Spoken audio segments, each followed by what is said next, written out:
में ज्यादातर ये शब्द नहीं बोलता, लेकिन इसका कहानी कमाल का है और ये एक मर्डर मिस्ट्री मूवी है, तो हर एक चीज को ध्यान से सुनना। कहानी शुरू होता है इंग्लैंड के एक छोटे से शहर डेनब्रोक से, जहाँ जॉर्ज हार्डी नाम का एक शेफर्ड अपने बेटी को लेटर लिख रहा था। तभी कुछ छोटे शिप उसे डिस्टर्ब कर देते हैं, तो उसे बाहर आना पड़ता है। वो अपने सभी शिप से काफी ज्यादा प्यार करता है और उसने उन सभी का नाम भी रखा है। कुछ शिप है जिनका नाम जानना जरूरी है। पहले रोनी और रेजी, ये जुड़वा है और वो हमेशा किसी को ठोकने के फिराक में रहते हैं। ये है विल्सन और ये है क्लाउड और ये है मोपल और ये है उलाय। उन सभी का ही अलग अलग खासियत है, लेकिन दो और शिप हैं जो उसके लिए उनसे भी स्पेशल हैं। यह है सेबेस्टियन, जो हमेशा चट्टानों के ऊपर से इधर उधर देखता रहता है और उसे अकेला रहना पसंद है। और दूसरा है उसका सबसे स्मार्ट शिप लिली। जॉर्ज को उनका देखभाल करने में काफी खुशी मिलता है। वो वक्त पर उन्हें खाना खिलाता है, उनका ऊल काटता है और उनका एंटरटेन होने का जुगाड़ भी है। और शाम होते ही सभी शिप उसके केबिन के पास इकट्ठा हो जाते हैं और जॉर्ज उन्हें मर्डर थ्रिलर मिस्ट्री कहानी पढ़कर सुनाता है। पता नहीं उनको ये समझ आता है या नहीं, लेकिन वो ये रोज करता है। फिर उसके जाने के बाद वो कहने लगते हैं आज भी उसने कहानी को पूरा नहीं किया। वो एक दूसरे से बातें करते हैं, लेकिन इंसानों को वो भय भय ही सुनाई देता है। फिर सभी शिप जाते हुए अपना अपना गेस कर रहे थे कि उस कहानी में कौन खूनी है।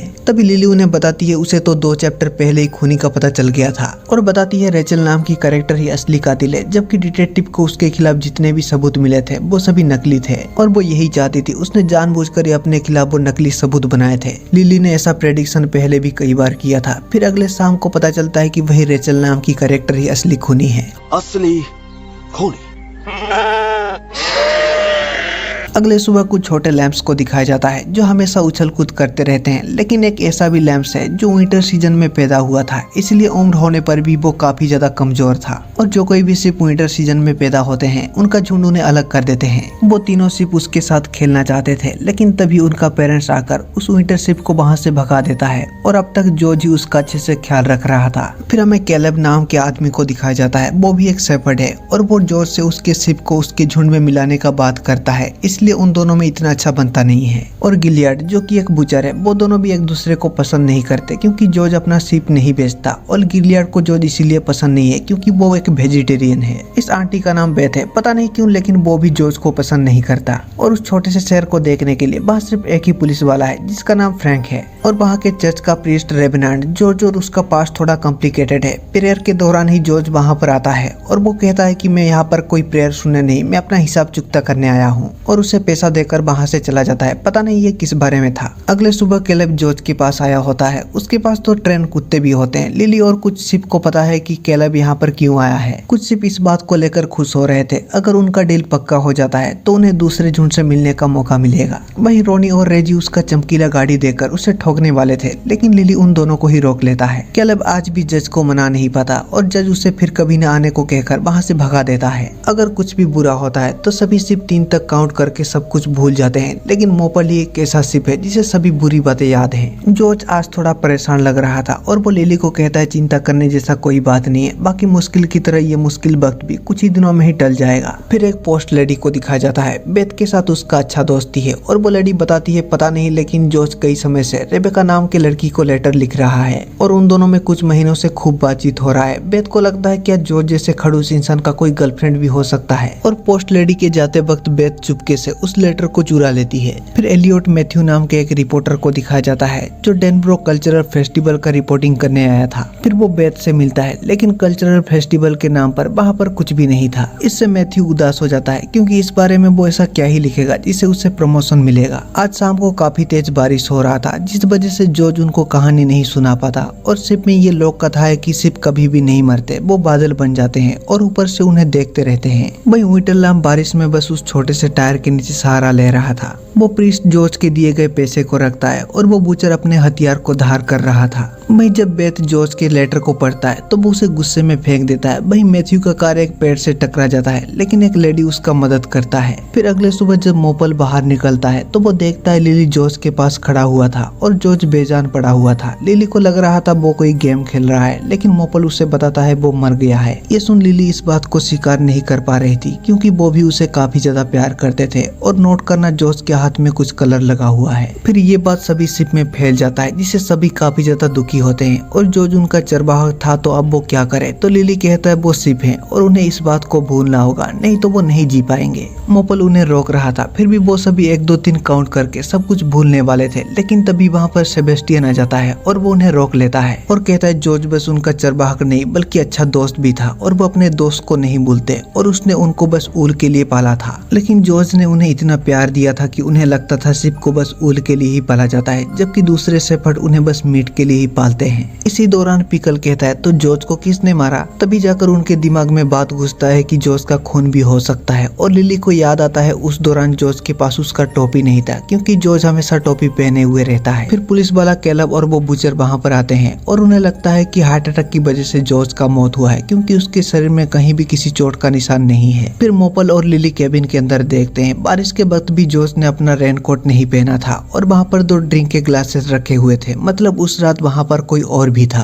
तभी वहाँ पर मैथ्यू भी आता है, उसका कार एक्सीडेंट हो गया था तो उसे रुकना पड़ा और उसे ये न्यूज काफी कमाल का लगता है, तो वो वहाँ का तस्वीर लेने लगता है और वो चाहता था ये कोई मर्डर का केस हो जिससे उसका कहानी काफी ज्यादा इंटरेस्टिंग हो जाएगा। फिर वो केबिन के अंदर भी कुछ फोटोज लेते हैं और वहाँ का सोफा और ड्रिंक ग्लास देखकर उन्हें भी समझ आ जाता है कि उसका मर्डर हुआ है। फिर लिली ये बात सभी सिप को बताता है, रात को जो कोई भी आया था उसी ने जॉर्ज के ड्रिंक में जहर मिला दिया, तभी तो उसके शरीर में कोई हमले का निशान नहीं है। भले उनमें हाथापाई हुआ था लेकिन जहर की वजह से जॉर्ज मारा गया, तो उन्हें जॉर्ज के कातिल को ढूंढना होगा। फिर वो सभी वहाँ सुराग ढूंढने लगते हैं लेकिन उन्हें कुछ भी नहीं मिलता। तभी उन्हें पता चलता है जॉर्ज के मौत के बारे में सभी को इन्फॉर्म करने के लिए वहाँ गैदरिंग होने वाला है, तो वो भी वहाँ जाने का डिसाइड करते हैं क्योंकि खूनी वहाँ पर जरूर आया होगा। लेकिन सेबेस्टियन के अलावा किसी ने भी वहाँ से बाहर का दुनिया नहीं देखा था। लिली कहती है इसमें कौन सी बड़ी बात है, लेकिन वो जैसे ही वहीं के एक रोड के पास आते हैं उनका हालत खराब हो जाता है। उन्होंने पहले कभी रोड नहीं देखा था और वो उस रोड को क्रॉस करने से डर रहे थे। फिर सेबेस्टियन उन्हें 10 मिनट लंबा एक लेक्चर देता है, तभी जाकर मोपल और लिली साथ मिलकर डरते डरते उस रोड को क्रॉस करने में कामयाब रहते हैं। फिर कुछ समय बाद वो तीनों शहर में पहुंच जाते हैं जहाँ फ्रैंक सभी को बताता है जॉर्ज को हार्ट अटैक नहीं बल्कि उसे वहीं के कुछ जहरीले बेरीज का जहर देकर मारा गया है। तभी वहाँ पर एक कार आता है जिसमें से रेबेका हैम्स्टर नाम की एक खूबसूरत लड़की बाहर निकलती है और उसे देख फ्रैंक को तो पहली नजर में ही उससे प्यार हो जाता है। वो लिडिया नाम की लड़की के साथ थी जो कि जॉर्ज का वकील है। जब रेबेका बताती है वो जॉर्ज की बेटी है तो वहाँ सभी हक्के बक्के रह जाते हैं क्योंकि सभी को लगता था कि जॉर्ज का कोई वारिस नहीं है। पता चलता है फ्रैंक को जॉर्ज के केबिन से उसका वसीयत पेपर मिला है जिसे लिडिया आज दोपहर को ही सबके सामने पढ़ने वाली है और लिडिया उसे ये भी बताती है कि रेबेका कल ही न्यूयॉर्क से वहाँ आ गई थी। वो तीनों ये सब कुछ सुन रहे थे और उनका बातें सुनने के लिए वो छिपकर उस जगह पे भी आ जाते हैं। पता चलता है रेबेका की मॉम बचपन में ही मारी गई। उस वक्त जॉर्ज भी वहाँ पर मौजूद नहीं था और उनका आर्थिक स्थिति भी उतना अच्छा नहीं था, तो उन्हें चर्च को सौंप दिया गया। फिर फ्रैंक उसे सवाल करता है वो कल ही वहाँ पर आ गई थी जब उसके डैड का मर्डर हुआ, तो रेबेका बताती है वो यहाँ आई तो थी लेकिन उस शहर में नहीं थी। पता चलता है उसका एक जुड़वा भाई भी है जिसे साउथ अफ्रीका भेज दिया गया है और ये देख लिली और सेबेस्टियन को रेबेका पर शक होने लगता है क्योंकि उसका डैड मारा गया, फिर भी उसके चेहरे में कोई दुख नहीं।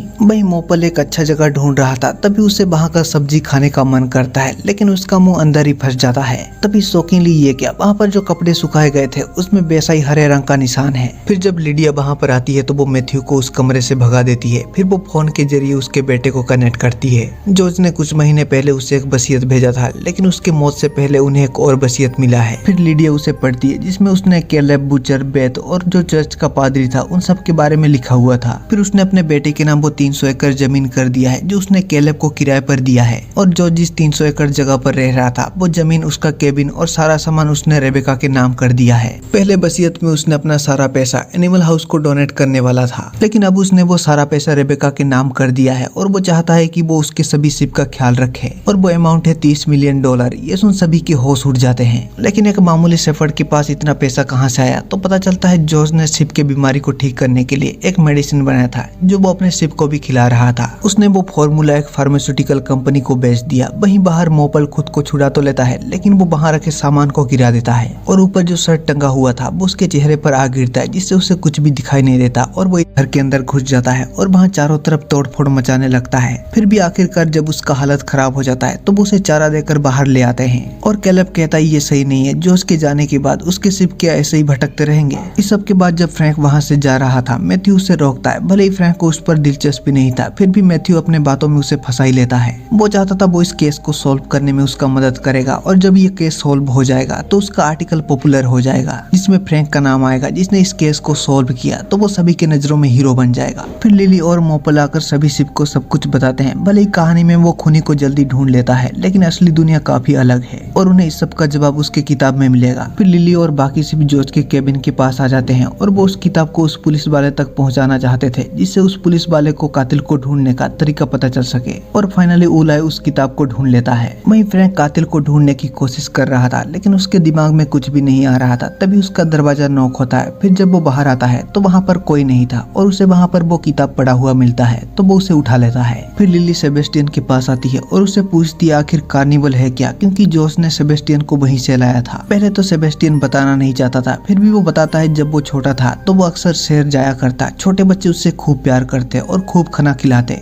लेकिन जब वो बड़ा हुआ तो सब कुछ बदल गया। लोग उसे जंगली कुत्तों के साथ लड़ने के लिए छोड़ देते, जिससे वो काफी ज्यादा जख्मी हो जाता। लेकिन एक दिन जॉर्ज ने उसे ढूंढ लिया और उन्हें पैसा देकर उसने सेबेस्टियन को खरीद लिया और वो अपने झुंड को छोड़कर अक्सर शहर में इसीलिए जा रहा था क्योंकि वो भी एक विंटर लैम्प है जिसे उसके झुंड ने ठुकरा दिया था। वहीं अगले सुबह फ्रैंक देखता है जहाँ कहीं भी जॉर्ज के बारे में बात होता है उसके सिर्फ उस जगह पर हमेशा मौजूद होते हैं। फिर मैथ्यू वहाँ पर आता है तो फ्रैंक उसे बताता है उसने काफी कुछ पता लगा लिया है। उसके नजरों में 5 सस्पेक्ट हैं। जॉर्ज को मारने के लिए उनमें से किसी को भी बस 3 चीजें चाहिए, जरिया, मकसद और मौका। जब लिली और मोपल ये देखते हैं तो वो काफी ज्यादा खुश होते हैं और उसमें जो सबसे प्राइम सस्पेक्ट है वो है रेबेका। उसके पास जरिया और मकसद दोनों ही है। उसने बताया था वो न्यूयॉर्क से वहाँ आई तो थी, लेकिन वो उस शहर में मौजूद नहीं थी। फिर फ्रैंक और मैथ्यू सभी से पूछताछ करने लगते हैं। सभी के साथ जॉर्ज का कुछ ना कुछ लोचा था, लेकिन इतना कोई स्ट्रॉन्ग वजह नहीं था कि वो उसे जान से मार दे। फिर वो चर्च के प्रीस्ट को भी पूछते हैं उसके मर्डर से एक दिन पहले उसने सभी के सामने उसे पैसे क्यों दिए थे। तो वो बताता है जब जॉर्ज का आर्थिक स्थिति सही होने लगा तो उसने अपने बच्चों को ढूंढना शुरू कर दिया, लेकिन चर्च का नियम है कि वो ये बात नहीं बताते। तो जॉर्ज ने उसके लिए उसे पैसे देने का बात किया। प्रीस्ट इसके लिए मान जाता है, लेकिन इससे उसका पोस्ट जाने का खतरा था, इसलिए उसने ये बात किसी को नहीं बताया। फिर फ्रैंक और मैथ्यू रेबेका से भी पूछताछ करते हैं और वो सब कुछ नोट कर रहे थे। पता चलता है रेबेका ने अपना नाम पहले भी एक बार बदला है और उसका कॉन्टैक्ट एक क्रिमिनल के साथ भी था। और जब वो उससे पूछते हैं क्या वो कभी उन बेरीज के ट्री के पास गई थी या फिर जॉर्ज के केबिन के पास उसके मर्डर से पहले, तो रेबेका इसके लिए साफ मना कर देती है। इस सबसे लिली उलझन में पड़ जाती है और सभी सिर्फ रेबेका को ही कातिल समझ रहे थे। तभी वहाँ पर विंटर लैम्प आता है और वो बताता है कि रेबेका अच्छी है और उसे जॉर्ज का खुशबू आता है।